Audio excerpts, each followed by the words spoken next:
Hello, I am Istvan. I am from Art Foundation, which is Cluj, Romania, and we've been doing socially engaged art and culture for 20 years. This was the simple part. I want to make two key statements today. One is that learning actually means unlearning, and the second is that insurrection is the new revolution. Now, let's get it on.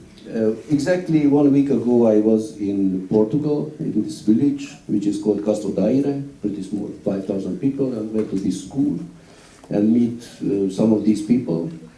Not these, this is just an image taken from internet, but about this same age. And we were presenting them the glorious social progress that they can make with socially engaged cultural work and so on. And in the end, I got bored and I told them that, look, actually, there is just the new EU social mobility statistics.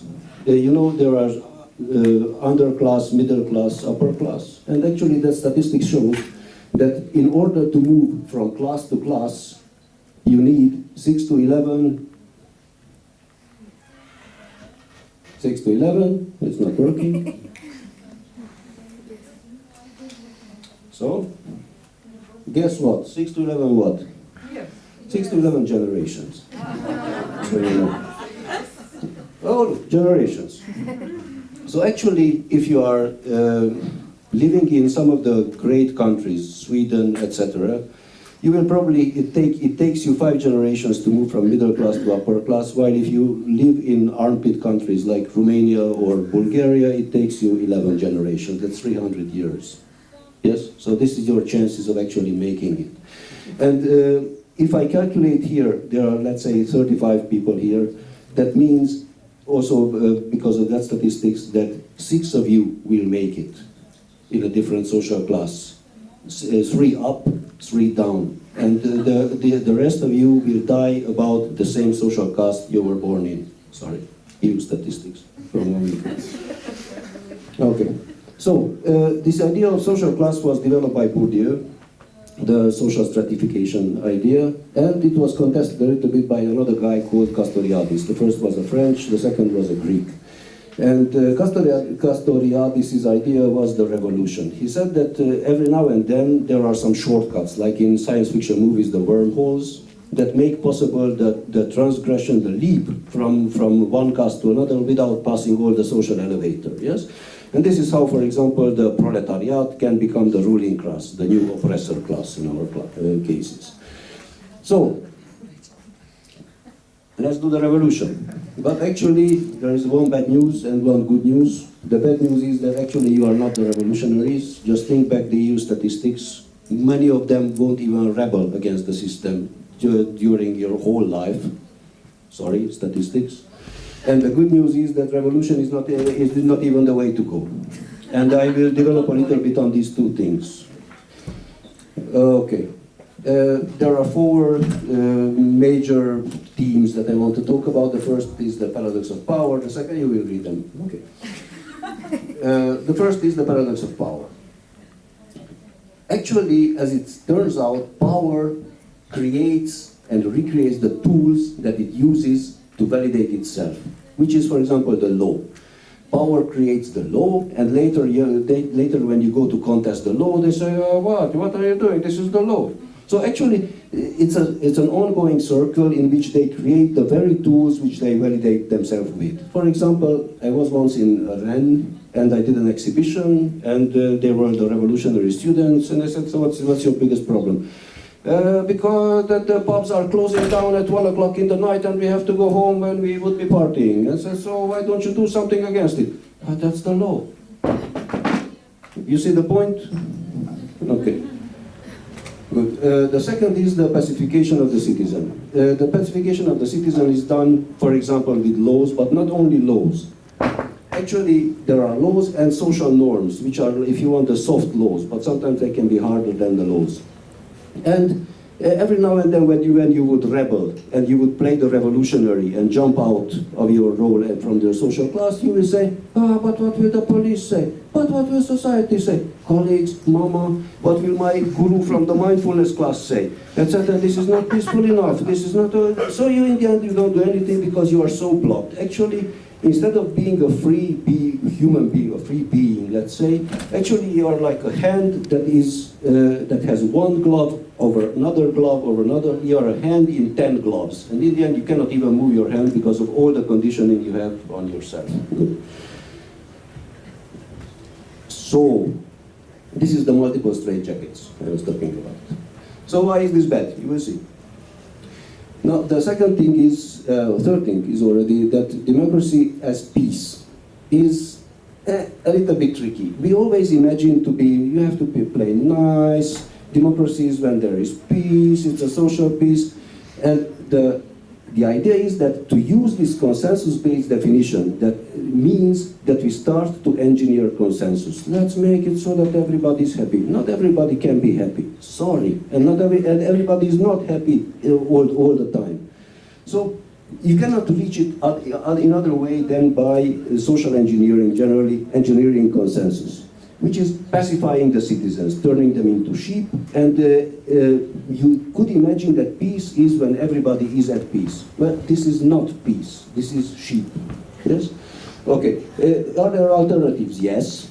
Democracy as a place that is accommodating dissent. So instead of imagining that everybody is at peace, everybody is drugged, you imagine a system of dynamic equilibrium. Things are in equilibrium, but there are tensions inside. And this is the thing that was promoted from the Greeks on mostly everybody. But in public discourse, you are pacified with the text that you need to be peaceful. Okay. So there is democracy as peace, there is democracy as truce. Truce is when you know there are wars, but you actually make peace with everybody, temporary peaces, which means that we are not shooting. It is 5 years, and then we are shooting again. So this is something that probably you should remember. Democracy as truce. Okay. Now, what about innovation?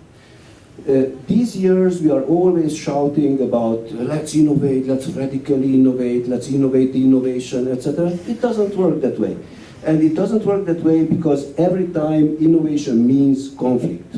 It has to change something that was established. You go to the city hall and say, let's not use form A, let's use form B. They will say, get the hell out of here. We've been doing this 20 years, we will not change it. You will force them to change it, they will be unhappy. Here comes conflict. You cannot do innovation without conflict. Sorry. And then this is something that we never talk about ever. We are always, innovation, let's do innovation, everybody's happy. No, when you start innovation, half of the people is unhappy. This is the nature of innovation. Okay, so, but then conflict is pacified. And this is done in the name of democracy as peace. And this is done by exactly the power who created this definition. Now, if you see how perverted this thing, this succession is, this actually means that you can never innovate power. Because whenever the power starts to feel that it's unpleasant for them, they will shut you down. Yes, in the name of democracy as peace, you are a troublemaker, you are making conflicts, so this is not democracy, bye-bye. But actually, it is they who generated the definitions, and this is how they regenerate themselves. Okay, so far is okay, understandable. Now, the way they use it is the V word, and the V word is violence. You need to understand that every time you are causing trouble, they will call you violent by some scale that they created. You are saying, oh, I'm just saying that something is not right. But you are saying it the wrong way. But you are saying it with the wrong words. But you are saying it with the wrong attitude. You are violent, and this is exactly the way they are ruling you out. Yes, and then comes the pacification process again. And there's a long cultural history of what was called violent.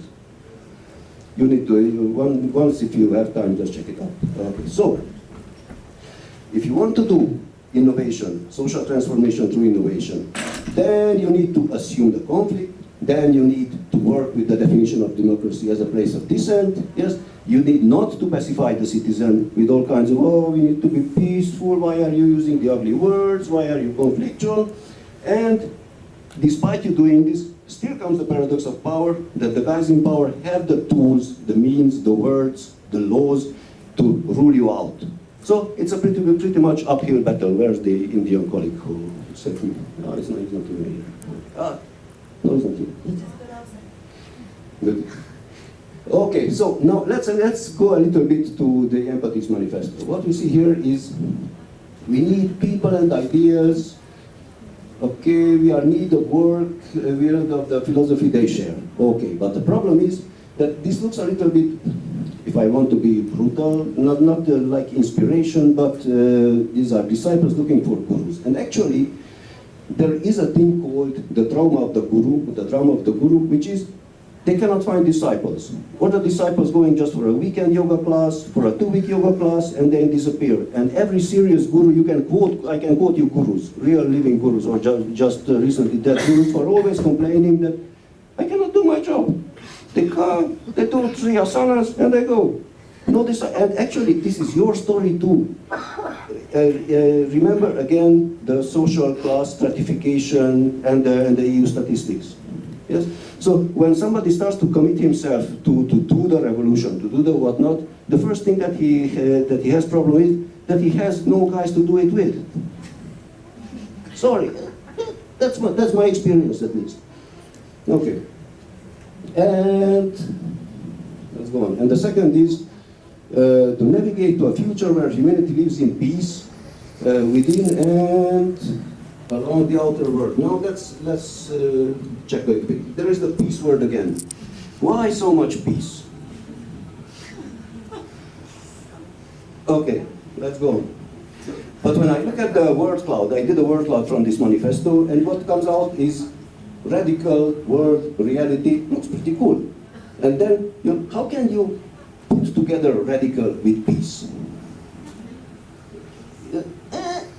I don't know. It's a long debate. Okay. So, what again, just a reminder, societal peace is a dynamic thing and is not the sum of individual pieces. You may be seeking individual pieces, and that's another glove on you, that you are going to yoga classes, to gurus, you are sitting in asana all day, and you want to reach the nirvana, and I want to be peaceful. But that's a different piece than societal peace. Societal peace is a dynamic thing. Okay, good. So again, back to these 3 things, which actually draws us to the first conclusion, that learning means unlearning. You need to take off the gloves one by one. Who am I? Why I am doing this? What are these my beliefs that are blocking me, that are conditioning me? If you check these beliefs and find out it's your beliefs, it's okay. If you find out that actually it's your mama, it's your workers, your co-workers, it's your boss, it's your political party, it's your state, it's your police that is dictating you not to move your hand like this, not to talk a word like that, you may reconsider. And most of you will not do it ever. EU statistics. Okay. And there is some reading.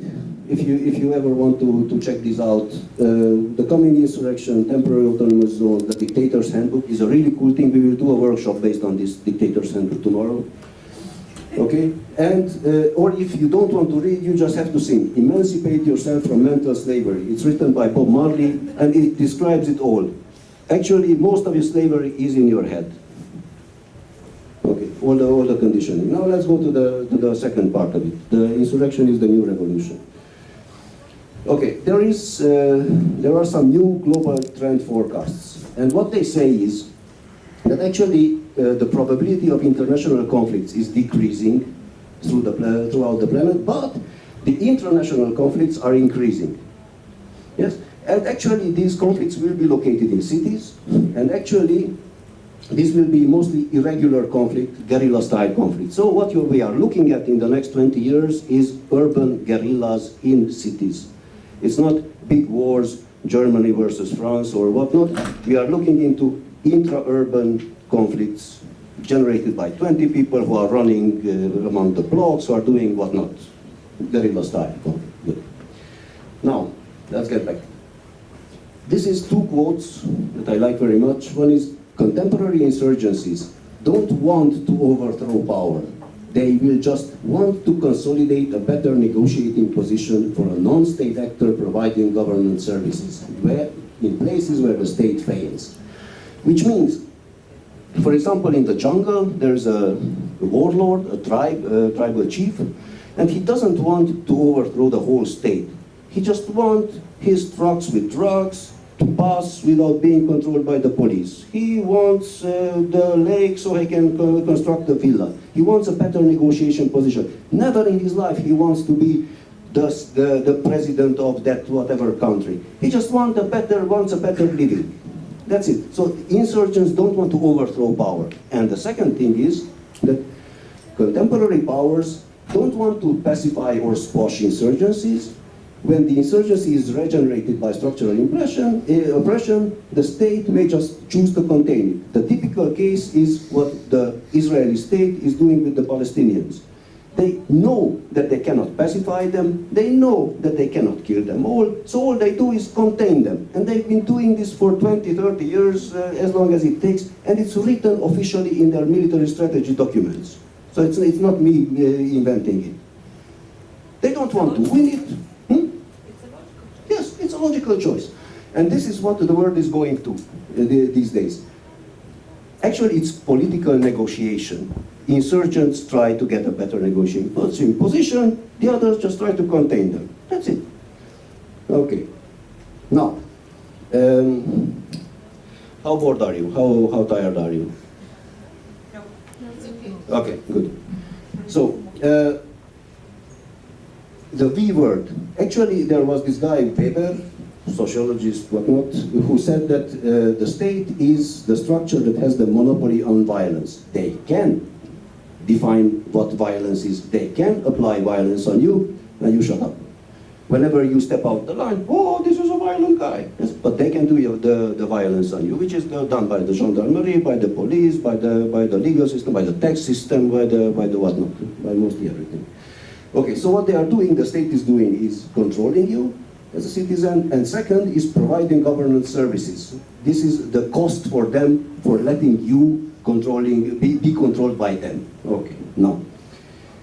Sometimes this fails, these governance services fails, like in the child protection system, the education system, the whatnot, which generates the discontent, which is repressed by the state, and this repression generally is manifested through abuses and with withdrawal of the services. With abuses of the police, you know already, and withdrawal of the services. For example, they have water or electricity in the ghetto, and they cut the electricity and the water in the ghetto. This is the withdrawal of the services. Or shut down the school. Okay. Now, I will skip this one because it's too complicated, but generally when the state withdraws the service, this is the opportunity for a non-state actor to step in. This is what happened in Colombia with Escobar. There was a ghetto, and he, as a non-state actor, started to develop schools, hospitals, security services. He was actually doing the job of the state as a private non-state actor. Yes? But there are many other people, including some of you, who are doing this, just not aware of this. We will see later. Okay? And these guys are providing governance services, replacing the state, actually, and contesting the right of the state to monopoly on violence. Think about Escobar. He had his private army, and he was doing the violence. Yes, he was replacing the tyrant and becoming the tyrant. Okay. But then this is regarded as an insurgency by the state. How come that this guy, Pablo, is controlling half of Colombia, or half of the city, or half of that, I forgot the name of this neighborhood he was working in. Okay. This is for, What is insurgency? Insurgency is rebellion, if you want. Rebellion. Okay, so then the state has three choices: either to pacify Escobar, three, to kill Escobar or suppress him somehow, and three, to contain. And actually, what the Colombian state did was he tried all of these, but in the end managed only to contain. And even today, there are the drug cartels who are controlling zones, who are actually little states in the states, who are generating governance services, including health, education, policing, etc. And the state needs to negotiate with them. This is a rebellion, if you want. Yes, they have their own money or resources. Bye-bye. Now, let's apply this to culture. Most of you are artists, cultural operators, whatnot. Actually, it's the same thing. You are little Escobars, hopefully. Because you are doing a little NGO in culture, yes? You are doing the job of the state who is unable to provide cultural services. And actually, the state externalizes his job of doing cultural services to lots of NGOs. Yes, who are generating festivals, events, arts, etc. And actually, in some cases, these NGOs manage to replace the state, not totally, but in zones. Yes? And they are contesting the right of the state onto monopoly on cultural violence this time. For example, a very powerful curator will tell, this is good, this sucks. An art critic will do symbolic violence on his legal subjects, the cultural workers. Okay?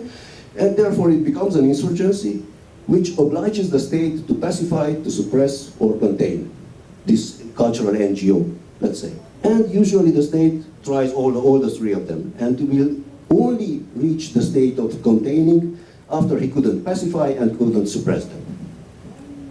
Which is, I'm sure, some of your story too. Okay, so, I will skip this. Now, generally, the state is much more powerful than an Escobar, let's say a cultural Escobar. And then there are three choices. Exiting the relationship, yes, because this is an asymmetric relationship, which is done by creating new networks of producing sociality outside the state. This could be some hippie communes that are living in the forest and they are denying the state and living somehow. This happened a lot, yes, in Germany happened a lot, in Macedonia happened in the 70s. Or the second is to work on it, which means both rebelling and both repairing, yes? And this thing must be bilateral, but we will talk about this in the workshop that we'll be doing, and you must use them both. So, tools for repairing are, for example, restorative justice, we will talk about this, and tools for rebelling is asymmetric conflict theory, which is developed by these two, Arregin and Toft, and was also applied by Mao. Mao with his guerrilla warfare, yes. Okay, and this is a slide from Arregin Toft's material, Strategic Interaction and Asymmetric Conflict Outcomes from 18,000. You will see that weak actors actually have a very good chance to win against a strong actor, provided they use opposite tactics and strategies than the oppressor, than the powerful guy. Which means that when they come with the big army, you run away and hide. When you are resting, you attack them by the night. This is typical guerrilla warfare style. And you can do this in cultural terms too. Okay. This is almost the end. So, actually, this turn of changing the patterns of conflict from big interstate conflict to little local, urban, guerrilla-style conflicts throughout the planet was predicted first by a guy named John Boyd, who was an American fighter pilot and later military strategist, and who said already in the 70s that the whole American army should change its working patterns to work with guerrilla-style urban warfare. It didn't convince them all, but it's a good start. So since the 70s, yes. Then there is a new strategist who advocates for urban guerrilla warfare in the military, in the American military, and you can download all the strategic military documents that say, yes, we want to do urban guerrillas, and they do it. Then there is Arregin, and Toft, who say that you actually have good chances to win, and there's the Invisible Committee. I highly recommend this material to read. Is just start it already, you have good chances to win, but you won't because of the EU statistics. Okay.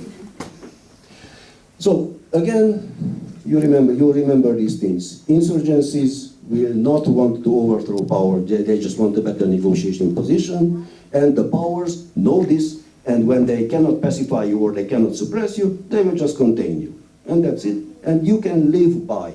This is why you don't need to be revolutionaries.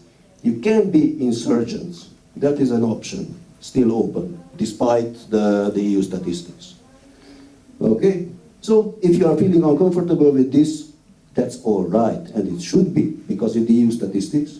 And this is happening, I just gave a like to this, just read it on yourselves.